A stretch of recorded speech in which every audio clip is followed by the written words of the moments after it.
Monica. Hearing about all the wonderful things happening in the community. Tony, food pantries. It's special when you get to see how you positively impact other community members.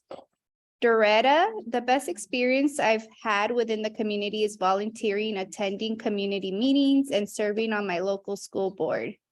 Thank you all. I definitely see a pattern. Thank you for sharing with us. We are going to get to hear the ones that are here in person. Okay. So I'm going to hand it over to Darrell. Thank you. All right. Okay. Kelly says, my nonprofit is the Leah Project. I participated in a 3-week conference in the the AV Chamber. And I enjoyed it because the information was easy to understand and the participants were very transparent with the issues and concerns about their individual small businesses. Thank you. Okay, awesome, awesome. Anybody else ready for me to read it? Oh, Denise. Denise said, Grace Resources, cooking, feeding, ministering to the homeless, working with organizations and community sharing about health. Awesome. Thank you, Miss Denise. And while we wait, I have a few more from Okay. virtually from Termico, working frontline street outreach. I enjoyed working directly with the community members. I enjoyed being of service. And Martha Diaz says, I participated in the Family Fest last October and someone invited me to the Best Start. And I think those events help the community be more participative. Awesome.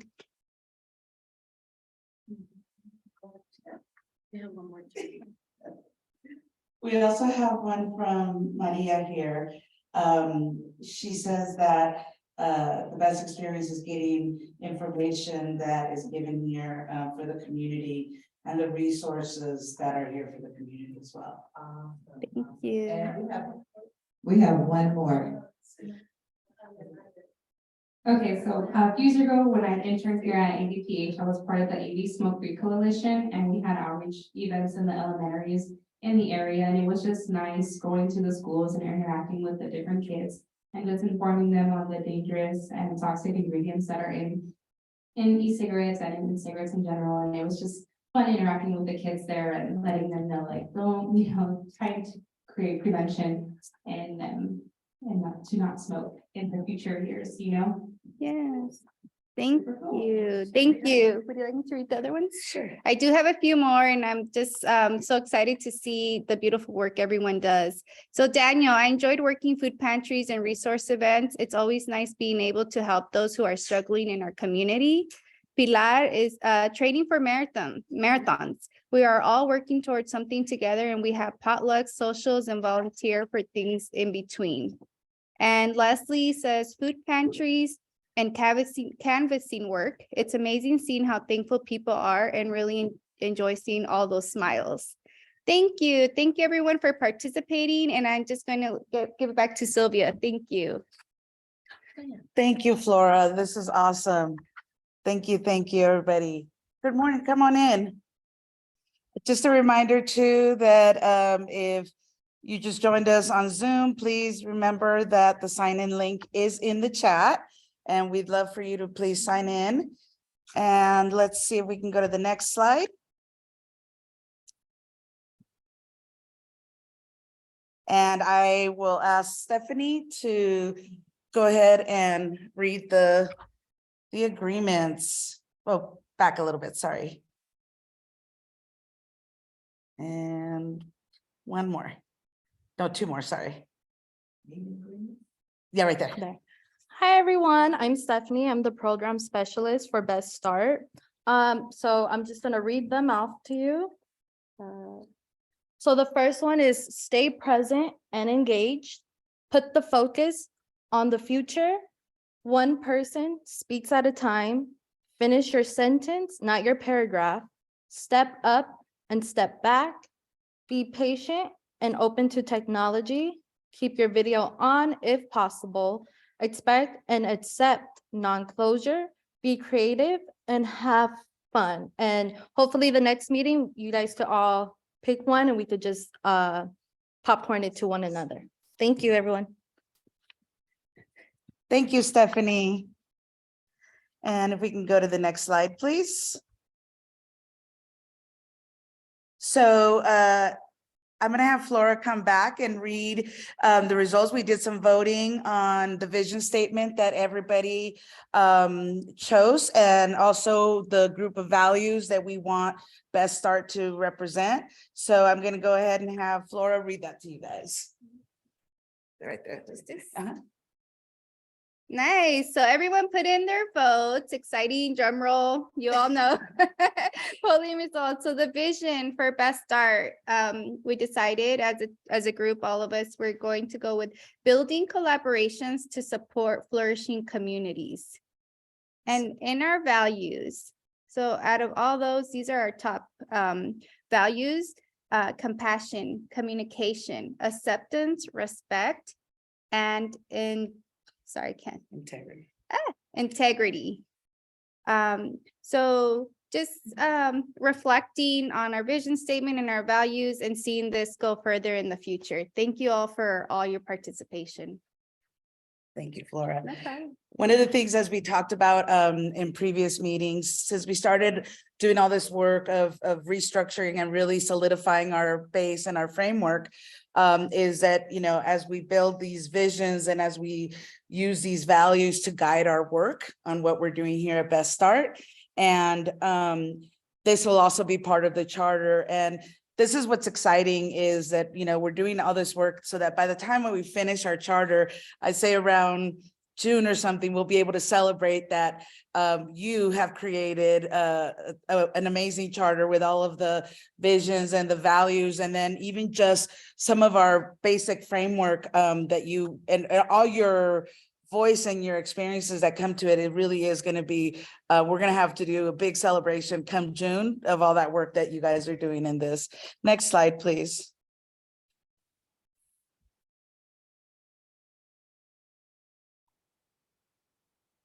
And then today, there are still 2 more approaches, like I said earlier, that we're going to be talking about. And Tracy LaMonica will be presenting part of the framework that deals with popular education and what that means. So Tracy, come on down. Good morning, everyone, those who are here with us and those online. Lovely to see everyone virtually or in person. So I'm going to be talking about popular education, and I really enjoy this this way of dealing with the community because I think it's kind of a no-brainer. I'm going to first talk about, or I'm going to first go on a saying from Paulo Freire. And what he says is popular education is an educational approach that collectively and critically examines everyday experiences and raises consciousness to organizing and movement building, acting on injustices with a political vision in the interests of the most marginalized. So what is popular education? Popular education is a philosophy and methodology of teaching and community organizing. And it has many sources, and it goes back quite a few decades, but Paulo Freire, a Brazilian, was the person best known for the contribution of this popular education. It's community-based, and its methods arise from community organizing and empowerment practices, particularly, as I mentioned, with marginalized groups. They support reflection and action in order to transform the world. The breakdown, the rigid separation between teacher and learner is that all people coming into are learners and can help facilitate learning for others. So what are the principles? Well, there's a couple. The starting point is the concrete experience of the learner, everyone in this room, everyone online. The atmosphere of trust, so people can share their ideas and experiences. Life experiences is just as important as the knowledge that we gain through formal education. People should be active participants in the learning process, not passive recipients. Everyone teaches, everyone learns. It involves a high level of participation, which leads to action for change. As you remember in our last meeting, I spoke about systems change. These go hand in hand. It's a collected effort. It's focusing on the group here, the group on Zoom, of the group rather than individual solutions to problems. And it stresses the creation of new knowledge rather than the passing of existing knowledge. And finally, the process is ongoing. It's anytime, any place, it's continuously learning. So what are some of the values of popular education? Well, there's a couple. It's love for the cause of people, honesty, compassion, responsibility, dedication, solidarity, humility, mutual support. You'll recall we just spoke about our values that we just chose, right in line with popular education. So now we're going to move into our group discussions. And if you were here with us the last time, we focused on law enforcement. Today, we're going to focus on a topic that everybody can relate to because it's affecting everybody on some level: homelessness. So you may either know of someone, you may have family members, you may have been affected yourself, but homelessness is a huge issue in our country, and particularly in the Antelope Valley. So what we're going to do is we're going to talk about what is your experience with homelessness or unstable housing, the patterns from your own experience. Images, you're going to be able to go on, for the Zoom people, you're going to be able to go on the Jamboard and pick images that you think relate to homelessness and housing. And then what are other things that we need to think about when we're thinking about homelessness and unstable housing? And what is the first step that we need to do as we talk about homelessness and how we can combat it? So we're going to take 20 minutes, 25 minutes, Stephanie? Yeah, so we're gonna do our breakout room. So Zoom, you're going to go into, I'm not sure if you're going into breakout rooms or if you're going to be in the large room. Yeah. So you're just going to be in the large room with the Jamboard. And here we have six people here. So we're going to be here as well. So we're in our rooms now, or in our collective large group. So you guys will, yeah, so the whole group, Flora will write down, Flora and Dura will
Okay, to everyone here in the room and to everyone on Zoom world, we're going to get started as our report back. Excuse me while I take out my mint.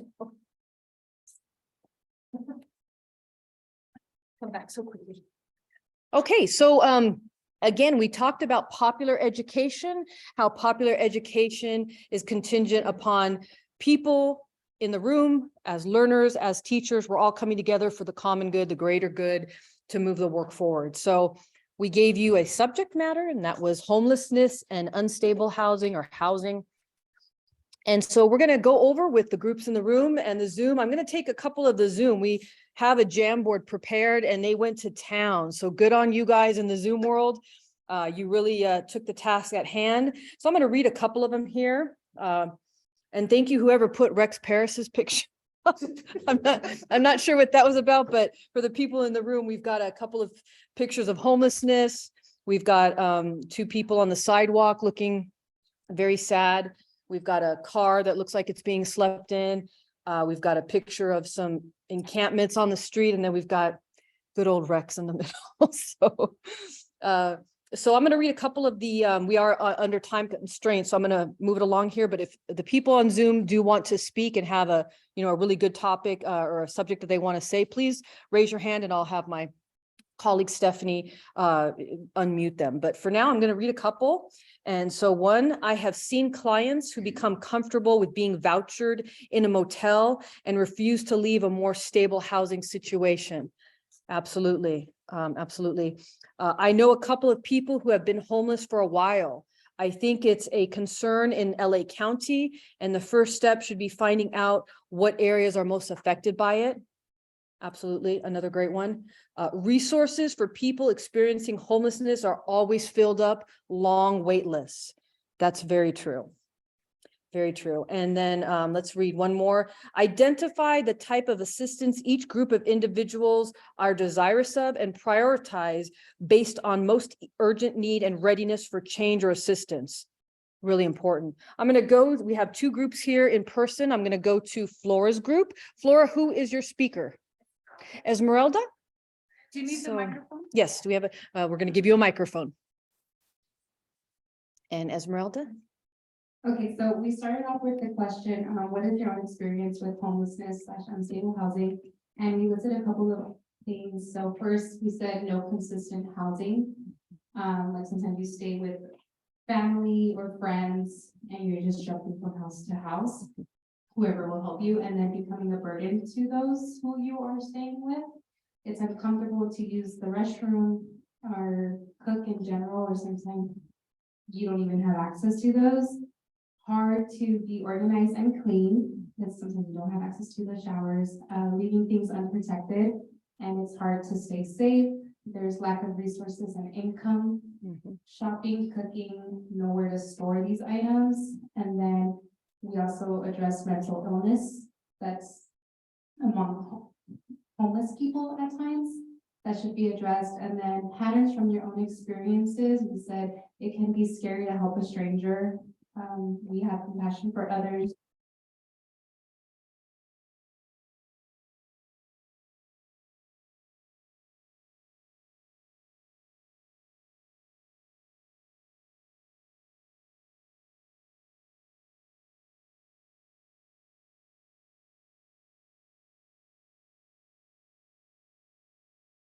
Creating a recreation center that has amenities for these people to be able to at least shower and have access to restrooms. Thank you so much, Esmeralda. If we can give that to the second table. And now I'm going to go to the second table, and our spokesperson or reporter is Denise. Denise? No, it's on the wall. Okay. All right, so we kind of went through and we talked about our own experiences as far as homelessness and kind of how it was and how it made us feel. One of the ladies moved 7 or 8 times in the same year because of inconsistent housing, was renting, and the owners kept selling it. It was during a time when the bottom fell out of the housing back in Fannie Mae, all that was going on. Very traumatizing, and especially having a 4-year-old at the time and not knowing where you're going to live and where your food and everything else is coming from. Another one of us was homeless about a dozen times and had 2 girls at the time, camped out up at the dam, Little Rock Dam for about 6 months, and then moved to the backyard of a in-law and put a tent. At the time, the kids thought it was fun, you know, because they were camping out all the time and get to stay up at the dam and all that other good stuff. But as adults, and these are my children, so that's my experience, as adults, we've talked about it and they look back at it and now it's more hurtful because now they realize what was really going on at the time. Another time, homeless for about 9 months, as an adult living on the streets, started out with financial insecurity, but then being on the streets, that financial insecurity turned into addiction, which is what a lot of people, you know, and that's the other thing that people need to understand is oftentimes people that are homeless, they're not homeless because they want to be.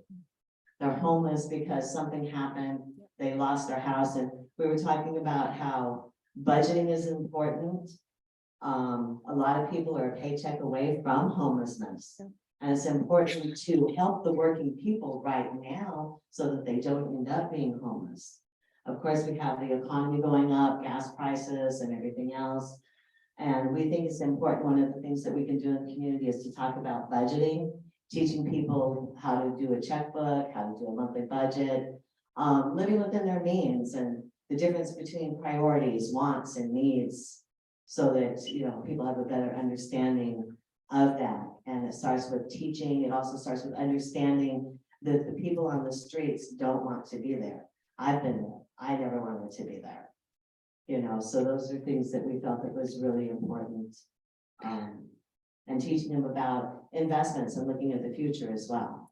So. Yeah, thank you so much. The second group, and Denise brought up a really good point, you know, budgeting, it's never really talked about in schools. You don't really teach it. And then you get into college. I remember in college for me, they hand this 18-year-old a $500 credit card, which isn't a lot, but it's maxed out in like what, 2 days. And so, you know, budgeting is something that I think a lot of people, you know, kind of, you know, go over and not really discuss, but it's so important. So thank you so much, everyone here in the room. Thank you so much for the people that are on Zoom. I hope this exercise on homelessness really delved into the topics of not only homelessness, but popular education. Because again, what we were talking about in popular education, it's kind of like for the people, by the people, you know, it's all about people. We're all learners. We're all moving together for the common good. So it's an important tool to use when we're talking about moving the work forward here in the Antelope Valley and with Best Start Region 5. So I am going to thank you all for participating, and I'm going to turn it over to my colleague, Darrell.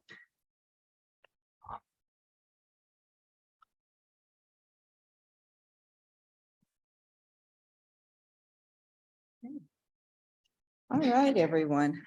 So we're going to continue on this row. We do have another framework to present to you. It's still dealing with similar situations, but how is it that we deal with community organizing in rural regions?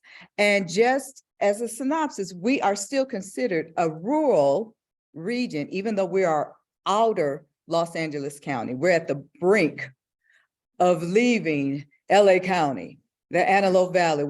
We just made it in under the wire.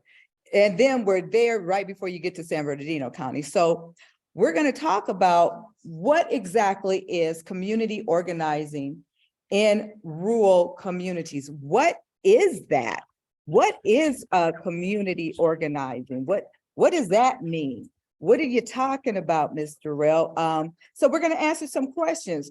What do you know about community organizing, what it is, what it's not, and how can we implement something like that here in the Antelope Valley? So why does organizing in rural areas, first of all, why does that even matter?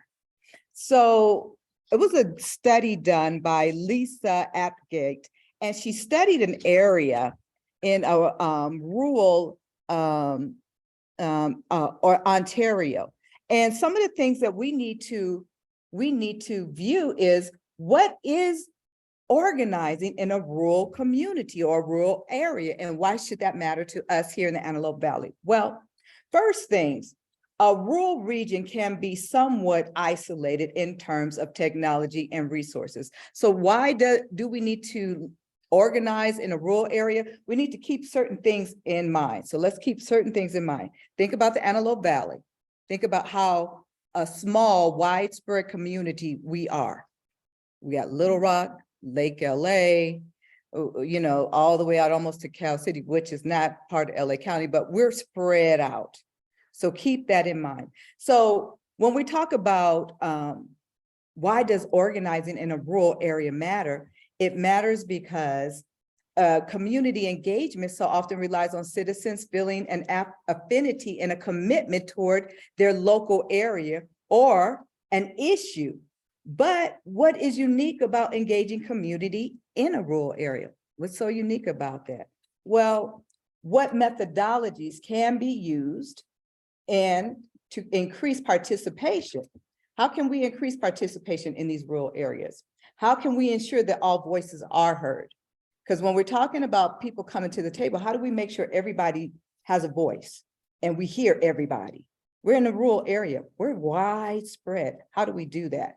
In rural areas, it's often harder to focus on one shared issue and to unite community when individuals are geographically dispersed and each encounters their own nuances, lifestyle, and related issues. We have different lifestyles here in the Antelope Valley. Can everybody attest to that? Right, right. Folks in Little Rock might have things a little differently than folks in Quartz Hill. Exactly. Folks in East Lancaster might see something a little differently than people in West Palmdale. So we have to keep all of those nuances in mind. What are the barriers to rural community engagement? So I'm just going to go through this briefly. Gaining initial traction can provide difficulty if it is a little political will. Just getting folks, let's get into it. Let's get this started. That can present a problem if you have different points of view. But we're all seeing the same issue, aren't we? Just like we talked about with the homelessness, we all see homelessness, but everyone has a different point of view.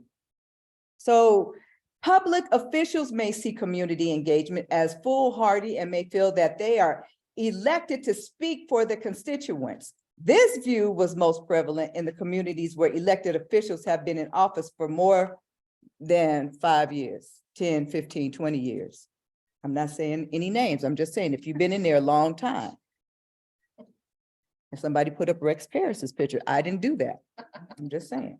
Tensions may exist between newcomers, seasonal workers, or seasonal residents, and established residents, and reconciling the view of these distinct groups might be a little difficult.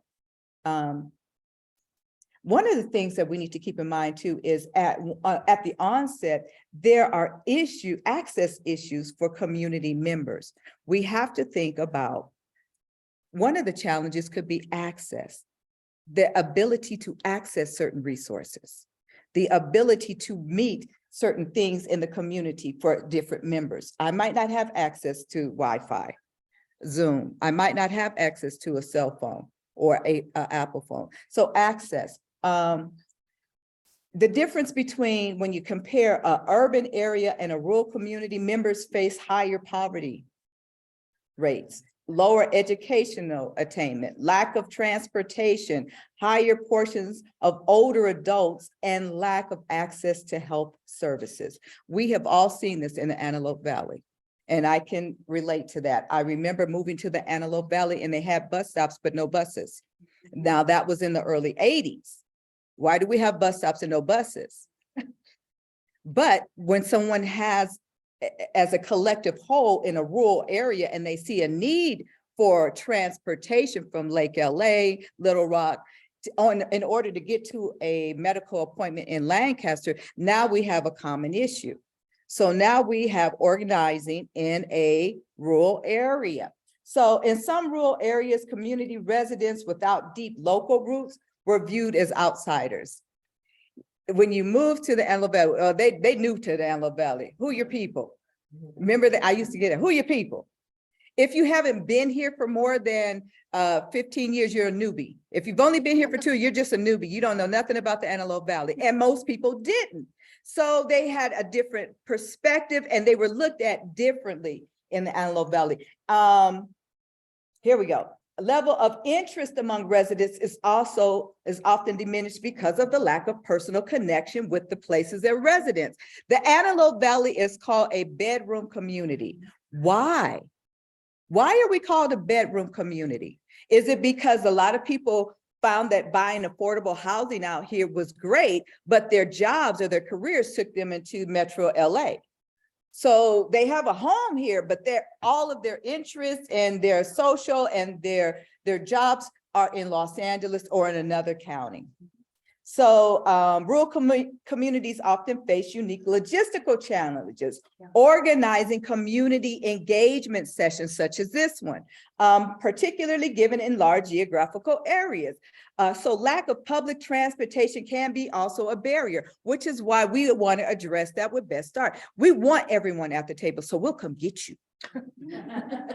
We will send Uber or Lyft to come pick you up. We want you here at the table. But if you don't have transportation and you may not even have a transit card to get on the bus, getting to a community organization or geographical meeting where we're sitting at the table to talk about these issues could be really challenging. That's one of the challenges. So, okay. It may be necessary to manage public expectation about what's possible within financial and regulatory constituents. And we talked about that in our last group. Let's go to the next slide, please.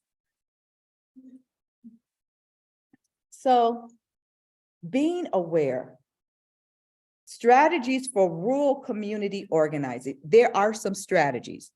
And this is what we want to give to you. We want you to know about certain strategies because we're going to be pulling some things together, but we just want you to know some strategies. Building a core team, that's one strategy.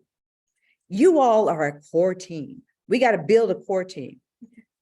Being aware of these potential barriers is helpful, but we got to begin somewhere. So we got to start with building a core team. We got to build our base. Best Start is your base. We're locking in. We want to launch you. We want your voice. We want you to do it. We're going to support you, but we're building that. Then we have to begin to think long-term and develop goals. So thinking long-term, what do we want to see in the next 3, 5, 6 years? What do we want to see? Long-term goals out there, long-term goals. And we want to develop them. Then we want to develop activities to help us reach these goals. Not just random activities we get together and have a bake sale. No, we have some goals we want to see happen in the Antelope Valley. What steps are we going to take to actively get us to our goals? And then we begin to really make movement. Some movement starts out slow, but any movement is better than no movement, right? Yep. Okay. I almost said, can I get an amen? But I forgot where I was. I'm sorry. I'm sorry. I lost where I was. I'm sorry. I didn't even speak. That's it. Thank you. Thank you. Yeah, I'm sorry. My amen corner back here. All right. Okay, so we've got to rely on local knowledge and expertise. You all are our local knowledge. You've been here, if you've been here for 1 year, if you've been here for 10 years, some of us have been here for over 40 years. You have expertise. You have knowledge about the Antelope Valley. My girl Fran is here. She came rolling up. I said she was popping wheelies coming up in here on her front. And I'm like, that's my expertise because that's my knowledge base. She's been here a long time. She's seen things in the Antelope Valley. She's active. And even though she's a senior, she remains active. So the relevancy of having her at the table is important. It's vital because we need local knowledge. We need folks to know this area. We need experts. Everybody doesn't know how to do certain things, but if you're an asset, if you know how to do certain things, and we bring what you know and your knowledge and your knowledge, we bring it to the table and said, okay, let's work on these goals. I can do this. Oh, okay. Well, I know how to do that. That's what we need. Okay. Then think outside the box. Think creatively. Let's have these kitchen table talks. Let's meet at each other's houses. Let's have coffee, tea, or meat. No, coffee, tea, or something else. Let's have some living conversations. Let's sit down, break bread. But then, sometimes a postcard making parties, it's like, okay, we got to get this information out to the residents. And now we got Google, so we can Google everybody. Let's sit down, make postcards, send them out. Hey, we got this going on. Let's send them postcards. We have something that's moving. We're thinking creatively. We're doing things outside the normal. That's how you keep people engaged, right? If you did, oh my goodness, for those of you who are viewing me online, how many Zoom meetings do you go to in the course of a week? And after a while, most of the Zoom meetings start sounding like a Charlie Brown conversation with the adults. Wah, wah, wah, wah, wah, wah, wah, wah. Right? Am I right or am I right? You're right. Okay, yeah, I know, because that's what it sounds like to me too. So what we don't want is something that just sounds repetitious. Something that's just like, oh, this is another meeting. No, we want to make some action here. We want to put some traction in the Antelope Valley. We want to see some things happen. And we want them to know it was the Best Start community members that made these things happen. We are focused, we are on point, and we got a goal to meet, right? And we're not wasting no time about it. So before we go, I have a video. I'm not sure, Stephanie, you got the video? We're going to watch a video that talks about rural community work, rural organization. And then after that, we're going to go to our break rooms. We're going to have our discussions. What did you hear? What do you know about community organizations that happen here in the Antelope Valley? Or what can we do? And what resonated with you? What we've been talking about. So as soon as Stephanie starts that, we're going to go to that video, and then we're going to go to our breakout rooms and really talk about it. Okay. All right. Oh, one moment, we are having technical challenges. In the meantime, while they're doing that, I'm glad you joined us today. She's gonna sing. I'm not going to sing. I'm going to sing. No, I'm not. Please get that ready. Yeah, oh, it's ready. Lucky because I was getting ready to start singing. No, I'm just kidding. Well, Darrell can't sing. Ask for subtitles.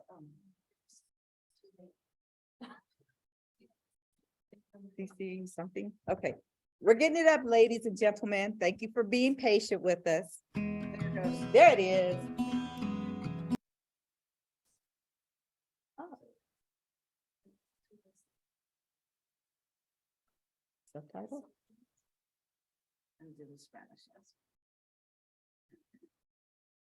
Okay. And start from beginning? We're getting there.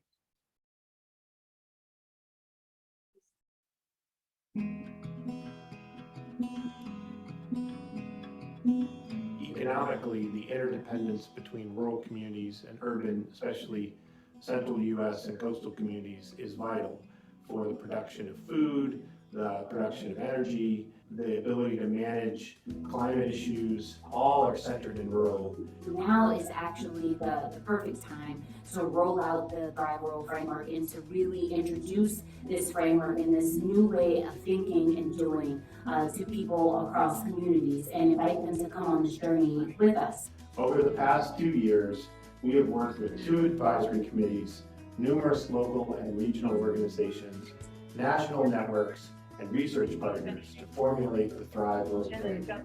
Having a vibrant, thriving, equitable rural regions of the country ensure that people see their mutual self-interest in the democracy and governing structures of our country. Ultimately, in rural communities, there are not enough resources or assets for groups or individuals to act alone and be successful. We really emphasize the interdependence and interconnection and that focus on each and every person being included in the planning and leadership development in their communities. We use that term each and every person very intentionally because it really is each and every person based on, where they live. Each and every person should see themselves as a part of the framework.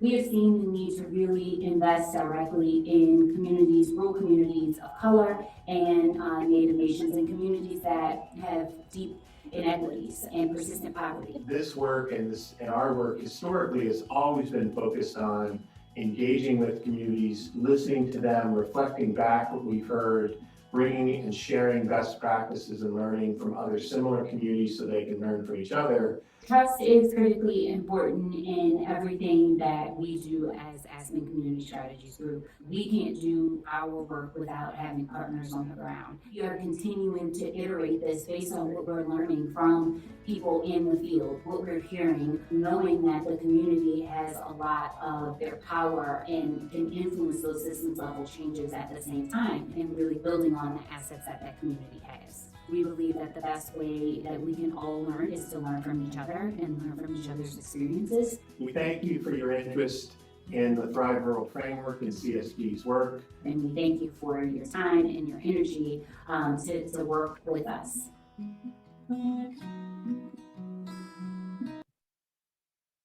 Awesome.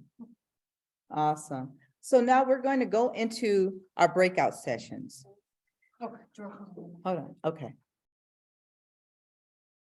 We're setting that up, but in reflection of what you heard on the video and what we talked about, I want you to think about what resonates with you when it's concerning rural community organizing and strategizing. What stands out for you? And maybe lend some examples to the conversation. If you've seen some kind of organizing here in the Antelope Valley that's similar to this, share it. Let's talk about it. What examples do you know that you know of in our sessions? So we're breaking out into our sessions. Stephanie's setting that up. And then for those of you who are here in the room, we're going to have a discussion and even sharing some examples of what we have seen here in the Valley as far as rural organizing, and just what stood out to you when we talk about this kind of framework, this kind of methodology to get the Antelope Valley going, to get Best Start, finding out from the community members what they know. Who are the experts? Where's our knowledge base here? What do we know? What is it that we know? What is it that we know? So we're going to start that. This one's going to be about 30 minutes. 30 minutes? A little bit less. Little bit less, 20 About minutes? 20 minutes. So we're going to do about 20 minutes. Okay? About 20 minutes. What did you hear? And then if you know of anything. Do I need to go? I'll go over here. Okay. Go. Because I've got. About the change. Yeah.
didn't know it was on. Online, you all didn't hear a word I said. I'm gonna have to recreate that fabulousness all over again. I hope I can remember. Okay, here we go. Like I was saying, we're gonna report back. We have 5 minutes to report back, but I want to hear from each of you, from your different group. Designate a speaker to come back and share, or either you could type something in the chat. Tracy's gonna read it. In the room, like I said, it was hot. So we were like fire up in here. So we're gonna start with our first group, and just some awesome things came out of this discussion, and we're gonna share it with you. So Kelly, you're gonna be our sharer for our first group here, and you're gonna need the microphone. So speak into that. In this discussion, we talked about our experiences as living in the Antelope Valley, the differences between Little Rock, east side of Lancaster, the west side of Lancaster. There's just differences, and we have to find a commonality. One of the biggest things that stood out for us was one of our people here today. She said, trust is important. Build trust by mutual respect. If there is no mutual respect, we can have these conversations all day long. We would do it in the face. But we can't understand what another person is going through, what their reality is.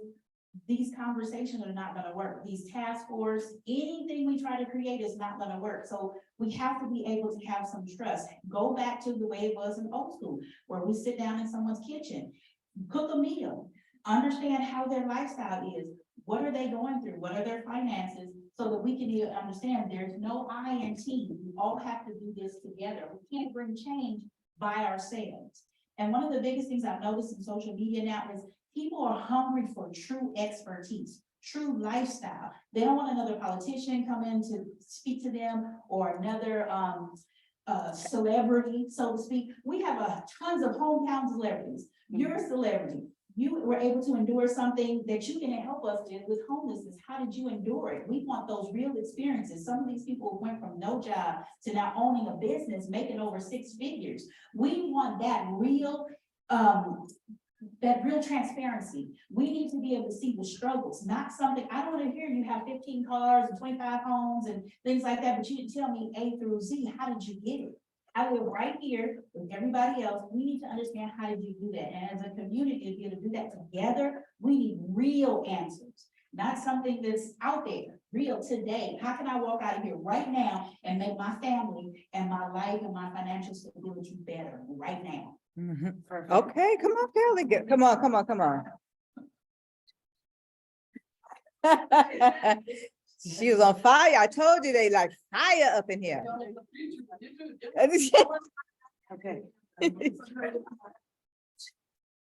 Okay, so our group spoke about how there's every individual in the community has a strength that we can share with one another. So we said that we can create a space where we can exchange skills that we have.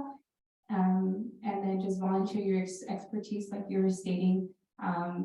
She was stating how sometimes she would like to speak with senior population because they've been through so many experiences where maybe she can get advice for them and help her situation where she's at right now.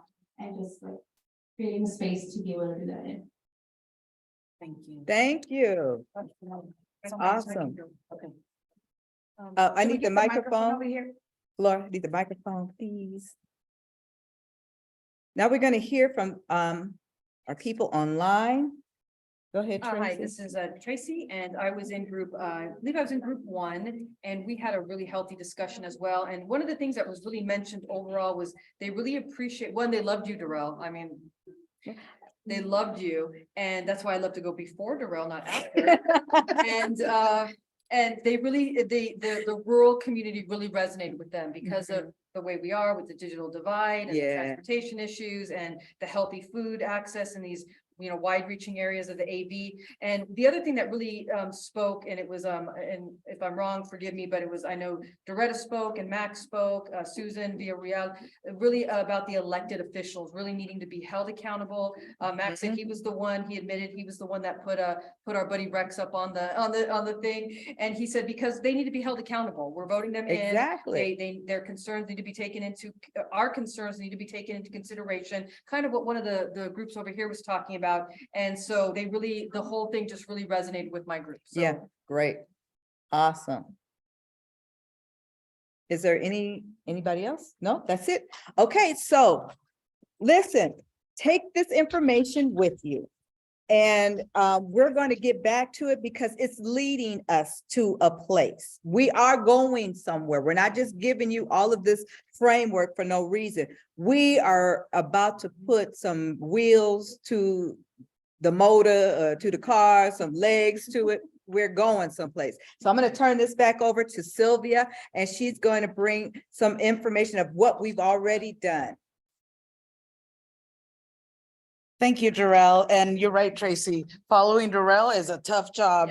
But I love the passion and I love the passion that that's coming from you guys as well, and everybody that both in person and in Zoom. And I wish more people could see what we have here in the Antelope Valley. You know, we've been talking about different approaches in terms of like understanding that our first priority is your voice, right? And how the work that we're going to be doing is going to be owned by you and your voice and the work that you guys will be doing. So that really like just makes my day in terms of like, I wish more people could see what we have, the assets that we have already here in the Antelope Valley. And you're right, we don't need to be bringing anybody new from outside because we've got plenty of diamonds here already in our valley. And speaking of, just want to celebrate. I want to be able to take the time and say like, look how much work we've been doing. Since January, we've been just like focused on a lot of the stuff, a lot of information. You guys have been giving us a lot of your experiences and a lot of how do we want our work to look like. And by this work, we're also together really solidifying our base and our structure for Best Start. But let me just read off some of the stuff that we've been doing. You know, we've talked about systems change. That's what really is our overall focus in Best Start, is really how as a community, how as individuals, we can start chipping away at making some of these systems change. We've talked about capacity building and what does that look like? You know, a lot of the workshops we have a lot of people that are really, really interested in wanting to gain some more tools and really use those tools to better our community. We've talked about community engagement. We as a partnership, we created the list of values. You saw earlier what our values were that we decided on, our vision statement. We also, have talked about other methods. Today, we talked about popular education and rural community organizing. So if you take a look at this list, it's a lot of work that has been done. It's a lot of talking and the conversations that we've been having. So I just want to make sure that you give yourselves a round of applause too, because this is a lot of the work that you guys have been doing, both in person and virtually. So I just want to celebrate you and thank you. And we're going to keep doing a lot of this. These are all just going to be tools that we're going to take as we move forward in the next couple of months. We're going to start making more decisions as a partnership. We're going to be doing more things that are really going to start now, looking at what projects we want to do in the community. What are the things that are the priorities in our community so that we can really start seeing some community projects come along. So again, I celebrate you and I thank you all for the hard work that you're doing. You can go to the next slide, please. And one of the things we want to talk about today is really about what are we doing in terms of moving along and creating our charter. We talked about when we created our charter, this is going to be our guidebook, our North Star, as you could say, of everything that we're going to do. And again, this is something that you own, that you guys have done. So I just really want to again all these different things that we're going to be doing. And today we're going to be talking about what decision process we want to do, decision making, and that'll be part of the charter as well. If we can go to the next slide. Okay, so before we even start that, if anybody can either put it on the chat or come off mute or even here in person, what are the benefits and really the importance of having a decision-making process? Does anybody want to jump in? To be fair, exactly. Yeah, there's definitely you want to have that. It creates fairness. It creates, I think, a lot of transparency.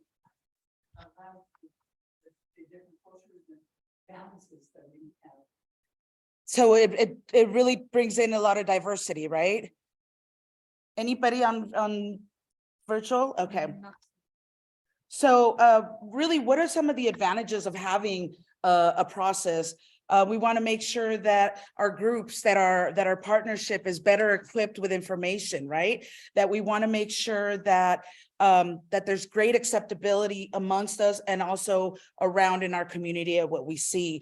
We want to make sure that it really offers a plane of getting expert opinions, and those expert opinions are you, the community, your voice. Those are the expert, these are just some of the advantages of having really a process. And then as you can see here, we have, what are some of the other things about that are really important for having a process? Some of them is that, oh, okay, so we have somebody on. Doretta Thompson. Oh, okay. You wanna say what they have to say? She's on Zoom. Oh, okay. Doretta, you just need to take yourself off mute and make your comment. Okay, thank you. I think one of the importance of having a decision-making process is that it allows for all inclusivity, to have some stake or some say in the process, and it keeps everybody else connected where no one feels as if they're left out. So having decision-making processes and explaining that to the group of members that are going to be participating gives everybody an opportunity to, just be participatory. Exactly. And really being inclusive about that, right? And just bringing everybody in. I love that. Thank you. Anyone else? Not so. Okay. So we want to make sure that we also become efficient, right? We want to make sure that we're not just doing things just for the sake of doing it. If we're going to be making some goals and we're going to be deciding on what projects we want to do, we want to make sure that it's because it's going to have some productivity out here in our community. I think a lot of the times we get caught up in like, oh, we've got to track this data, we've got to track that data. And is it really data that's going to be useful for us, or are we just tracking just for tracking? So we really have to be, I think having a decision-making process really cuts down on a lot of that excess stuff that maybe that some people may look at it as just fluff, right? Like sometimes some things are just fluff. So we want to make sure that we have that. And then one of the things too that is really important about having community participate in the decision-making is that, it helps the community reach agreements. It helps the community make decisions based on understanding, right? And based on information that you bring to the table or experiences that are brought to the table. So that is really definitely, one of the things that we want to make sure that that we keep that in mind. One of the bigger issues is that it really builds community, because as we start having these conversations, as we start looking at what projects we're going to be doing, we start learning that maybe we didn't realize that Diana has a specific program that she's running that could be really helpful for a specific project that we're doing. So it's really, this is what I love is just that really builds, we get to know more of our community members, but it also builds our capacity and learning from you, not just it coming from like, oh, we got another person. Yeah, go ahead. Some of the new methods are good, but some of the old methods are good as well. Yep. Cold calling, even in our seniors, if they don't have access or know how to use the computer, if they're a part of some lodge or community center or something like that, we send a representative to them, take a video of them saying what their needs are or what they would like to see. Some of the ones that are out in the rural communities, if they're a part of a 4-H club or something, that they have, go up, someone send somebody out there to get their information, either write it down or videotape them with social media. We could put it up on the platform and try to pull a little bit from everything. These kids, they don't do talking like this. do social media blast for them and say, hey, give us some ideas what you would like to do. Exactly. And each generation can have a little something, because I have social media, but not that much.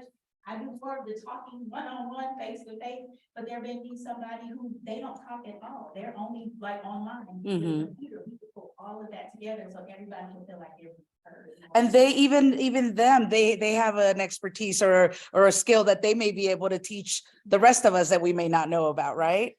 No, I totally agree. And I think what it also does, the process, I'll get to you in a second, Diana, it also, having a process really then also ensures that we're compliant, right? We're compliant to our funders, that we're compliant to our community, and that we're offering legitimacy and transparency. That's definitely what we want to have, right? Diana, go ahead.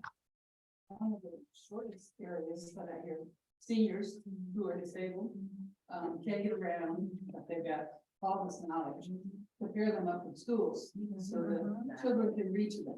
I mean, it's simple, be there to listen, or have families bring the children to the senior who can't travel. But to add value to our lives, the same thing with youth. They're out there looking for things to do, trying to keep busy, trying to, we want them to stay out of trouble. And so here's a chance for them to find out what volunteering. We had talked, and I had mentioned to my group here earlier, we should have a barter day where all the services could be traded. I mean, that's and everybody can be there to share what they have, what they need, and whatever. And I think if it's community leaders would be involved in that, and hear a lot about what we needed. But we need to find ways to make everybody feel valued, even those who have been tossed aside. And even mental health, I mean, there's things that they can still help with too. So there's areas, depending on their skills and whatever, everybody has something that can give. And everybody has a need. So maybe we can find the people that would match. That's what I'm kind of thinking of. So maybe even starting off with a day that we would open this up, and then maybe it could be a weekend type thing, where once a week where people could go and expect to be able to find ways of trading services as opposed to purchasing. Right. And because that's a limitation already. And then also on our bilingual, not just bilingual, but the other languages that are spoken on here too. We need interpreters and stuff like that. This might be a chance to bring those people forward, where we can use them. So to me, that's really important, to get people who are really feeling value back into being valued. Absolutely. And basically what she was saying, I'm in total agreement with. I remember being younger and there's like a lot of hobbies and crafts. But if we have some older people or, 35 and up who have crafts, they can share them with the youth or with some adults. And I'm a firm believer that having something to do, an activity, keeps the kids and keeps people out of trouble. It could be through reading, it could be cooking or dance. We have things, but sometimes the kids can't afford it.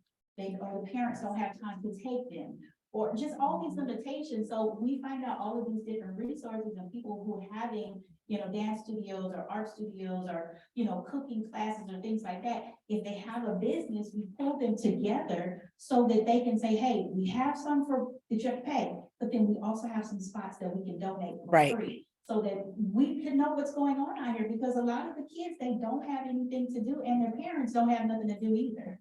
So they really need something to encourage them, and that will bring us all together. And we may find kids that excel at a specific gift. You know what I mean? Like they can be an artist. Having them come and teach a class too, that gives them a little sense of belonging, or a sense that my voice is also important, right? And I think, older people. And I still do all of those activities today. So it's like I'm just little kids being exposed to something else, to be able to say, here's a craft or here's a hobby that I didn't even know about. Right. Thank you. Yeah, we're gonna go ahead and just move just a little bit to the next slide. I just want to talk a little bit about what are some of the basic steps when we're looking at a decision-making process. And it's basically 7 steps. It starts with identifying the problem, collecting information, identifying alternatives. It's also weighing the evidence, what data is out there about it, right? We can choose goals, we can choose what alternatives may be there, and then start implementing some of that, and then ultimately evaluate what we chose, what we did. How we evaluate that is what impact did we make? How many people participated? And so these are the kind of things that we have to think about when we're making decisions. Next slide, please. So some of the types of decisions that are needing to be made by the partnership here in Best Start is, like you're saying, like, are we matching up with different organizations? Are we getting different sponsorships? Those are the areas that we need to make decisions. How we're using some of our funding for some of our community projects, right? That has to be decided by you as a partnership. What outreach events we want to participate. Do we have new policies or procedures that we want to add to our charter? Those are the decisions that need to be made. And if we want to make changes to our community change agenda, what our main priority is in Best Start, those are also decisions that need to come from the partnership. So as you see here on how there's different types of decision-making rules. So as you can see, there's a rule, there's one where there's one person in charge and usually makes the decisions without even having any group discussion, right? There's another one where there's a person in charge, but they have group discussions and that's how decisions are made. Or there's a majority vote, right? And that you're looking at, the majority is that you have 51% or 2/3 of the vote, in choosing something. And then, the last one is consensus, is everyone decides on a specific, let's say, policy or project, and that you would have at least 80% of people that are, choosing to be in consensus with that. You also have unanimity, and that everybody has to be in agreement. It has to be 100%, right? That everybody's on agreement. And every single one of these, it depends on the situation. It depends on the group you're in. It depends on the type of partnership you have, where you would say, okay, well, maybe the first one is good. A strength in this is when the group maybe doesn't have the skills to make a decision. Then that could work, right? The person in charge with having a discussion is that you're looking at one person being an expert. When you have the majority, this is what is one of the most common ones that are used, right, in decision making, and it's considered to be one of the fairest types of methods to use, and more legitimacy, since this is part of a democracy, right? So that's definitely, and then the consensus, really one of the strengths in having that kind of decision-making rule is that it can produce high quality decisions, but you also have to have really strong commitment and implementation. And that really is for much smaller type of groups. Here in Best Start, there's a lot more members in the partnership. There's a lot more happening. So that may be something that wouldn't be so, such a strength in the type of decision-making process. So what we want to do today is, as you see here, we're gonna keep this up on the slide, the different types, but we're gonna do a quick poll.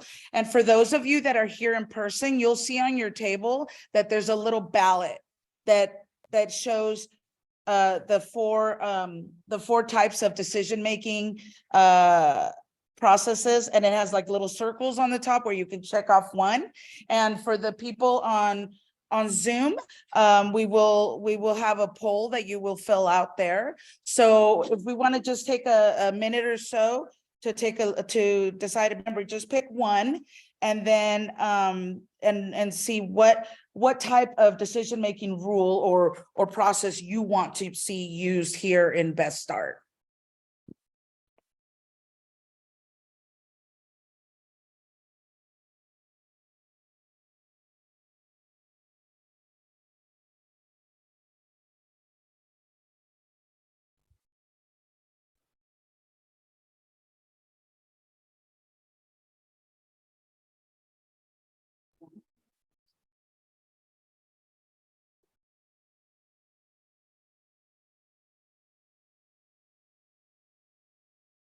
And what we'll do is we'll take your ballots for this morning. We'll also add them to the ballots for this evening's meeting.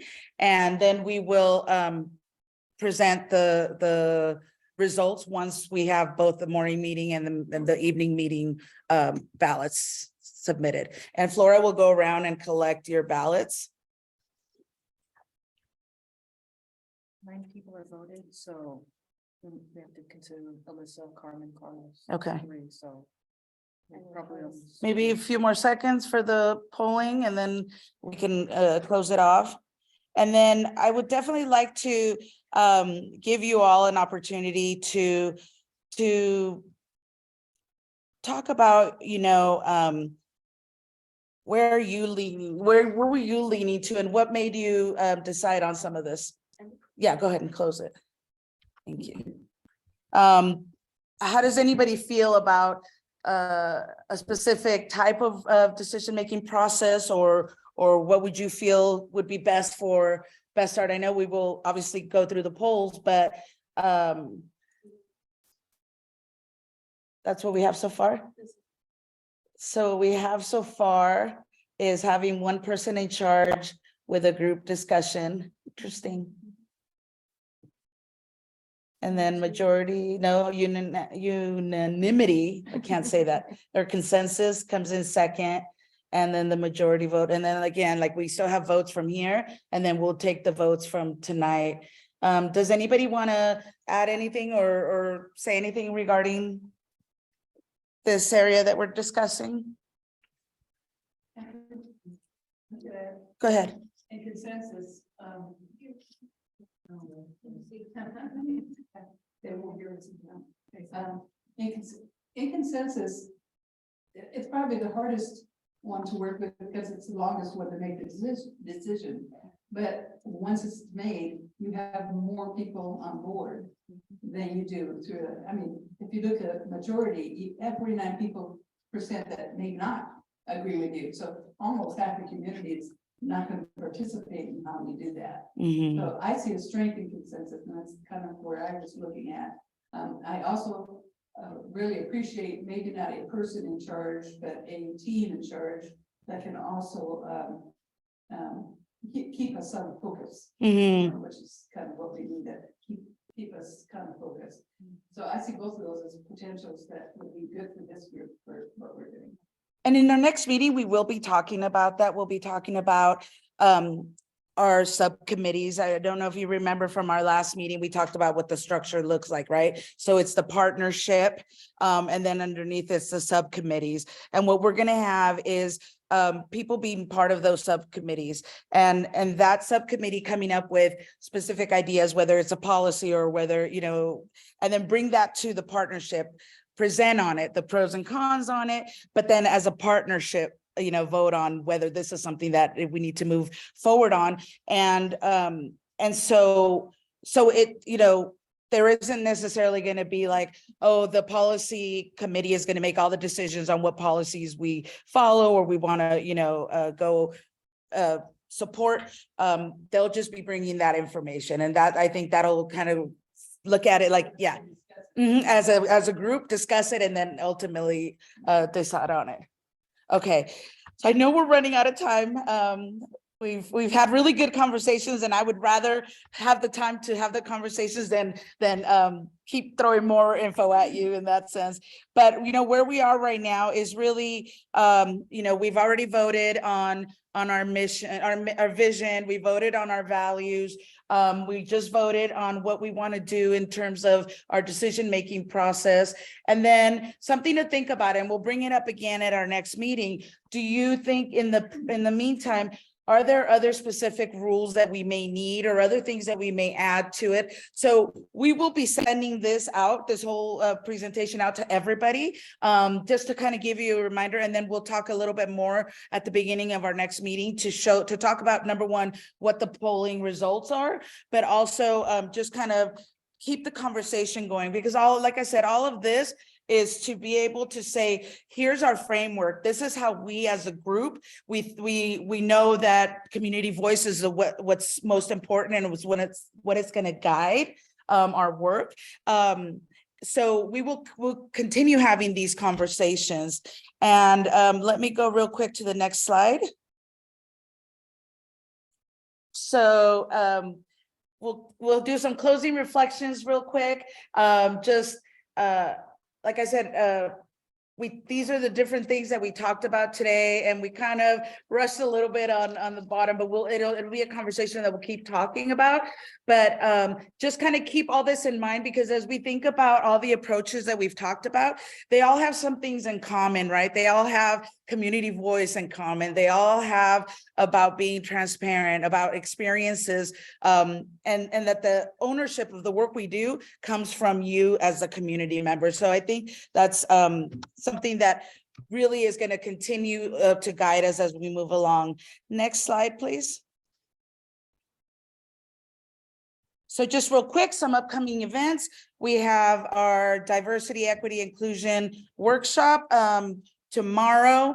We have our convening that is going to be March 21st. And we really want to make sure that you guys try to join us. We're going to have a conversation about certain policies and bills that are happening through the state level and the federal level in terms of policy and bills that really can affect our community. So we will be having that presentation at our convening. And then our policy committee, which Tracy is helping support, will be held on March 29th. And we will be sending out all this information in terms of the links, the Zoom, and when it's all happening. And then next slide, please. Again, this has the wrong date, but our next meeting will be on March 16th.